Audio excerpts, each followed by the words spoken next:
Nekaj besed o današnjem začetku referendumske kampanje. Po raziskavah je družina na prvem mestu med vrednotami v slovenski družbi. Zato bi si želeli, da so vse spremembe, ki se dogajajo na tem področju, da se vanje posega in vnaša nove spremembe previdno in analitično, torej tako, da stvari analiziramo in dobro predebatiramo. Zato je izjemno pomembno široko soglasje, družbeno soglasje, kar pomeni, da se omogoči javna razprava, soočenje mnenj, predstavlja in osvetljuje probleme in jih potem tudi rešuje. Zakon o zakonski zvezi in družinskih razmerjih doslej nikoli ni bil spoznan za neustavnega in že praktično desetletja ureja družinska razmerja. Leta 2005 je bil sprejet zakon o istospolni partnerski skupnosti, s katerim so bila urejena tudi razmerja dveh odraslih oseb, ki živita v istospolni partnerski skupnosti. Na podoben način razmerja med dvema odraslima osebama urejajo tudi v veliko drugih državah.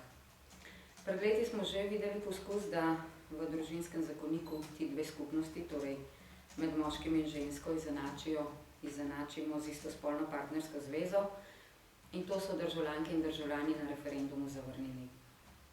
Ustavno sodišče je v svoji sodbi zapisalo, da je istospolna skupnost podobna zakonski zvezi, ne pa enaka. Enaka nikoli ne more biti, saj istospolna skupnost nikoli ne bo mogla imeti reproduktivne vloge. Tudi Evropsko sodišče za človekove pravice je v več primerih odločilo, da poroka dveh oseb istega spola ni človekova pravica in da je za istospolne partnerje registrirana partnerska skupnost najbolj primerna možna za pravno ureditev njihovega odnosa. Zato v Slovenski demokratski stranki nasprotujemo spremembi zakona o zakonski zvezi in družinskih razmerjih. Veljavni zakon določa, da je zakonska zveza zakonom urejena življenjska skupnost moža in žene. To dikcijo novela zakona spreminja, in sicer tako, da bi bila po novem zakonska zveza zakonom urejena zveza dveh oseb. S tem po naši oceni spreminja definicijo družine.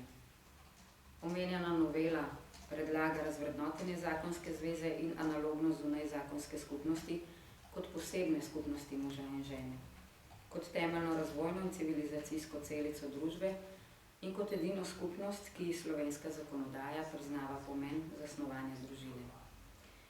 Zveza med moškim in žensko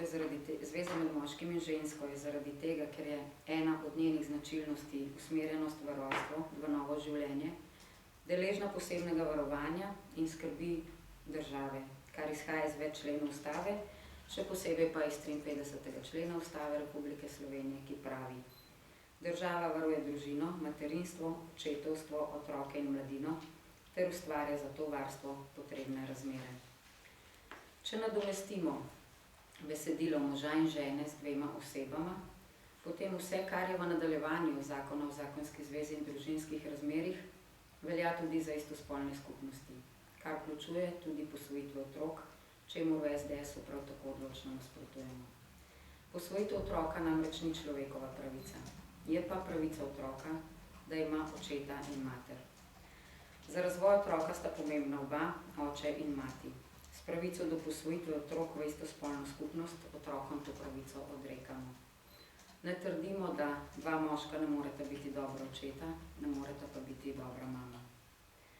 Zato v Slovenski demokratski stranki vabimo vse, da se množično in v čim večjem številu udeležijo referenduma 20. decembra in glasujejo proti uvedbi novele.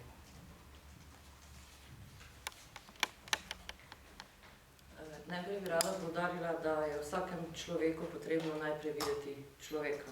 In različne osebne okoliščine ne vplivajo na to, kako dober je človek, tudi istospolna usmerjenost. Ne.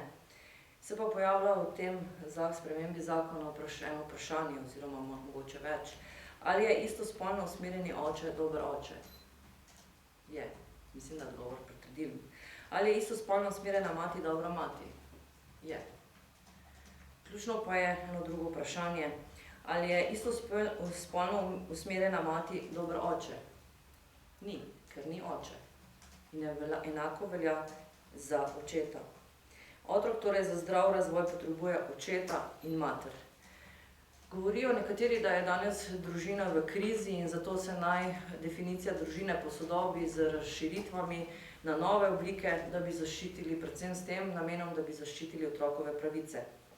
Redefinicija družine pomeni, da bo kakršnakoli skupnost z otrokom družina in s tem bi naj po teoriji nekaterih izginili vsi problemi današnje družine. Odgovor seveda pri tem je ne, problemi ne bodo izpuhteli, nastali bodo le novi. Gre torej za nov eksperiment, eksperiment z družino, očetom, materjo, otrokom. Eksperiment po teoriji spola, če želite. Torej, zavedati se je potrebno vseh posledic zakona.